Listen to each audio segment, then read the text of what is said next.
Yes, good day class. It's going to be a quick video, actually really quick, and I'm just going to show you guys how to put hair on a 3D object. Let's go.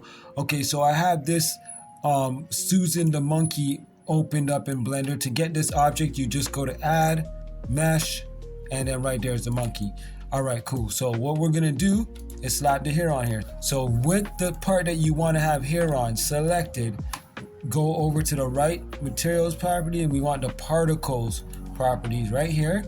We're going to add over here and go to here. See that? But that's a lot, right? So we're going to go to hair length and we're going to pull it down to where we want it. Now we can add more seeds. It's kind of just seeds at random places. We can also go to children and you go simple and change these around. Hair dynamics, okay, let's bring this down. It's just sticking up like it's flat, right? But if I go to play, it drops. See that? If you want to play around with the hair, have the hair selected.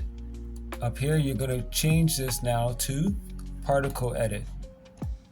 And that way, you can pretty much brush your hair. So with the hair selected, you're going to go over here to the right. You're going to choose new in the material properties.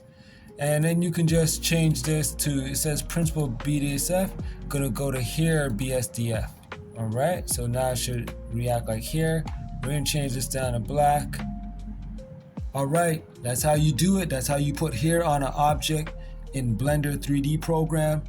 Thank you guys for stopping by the channel. If you learned anything, hit the like, and if you want to continue learning with the channel, hit the subscription and put the notification bells on. Until next time, keep learning, keep teaching. See ya.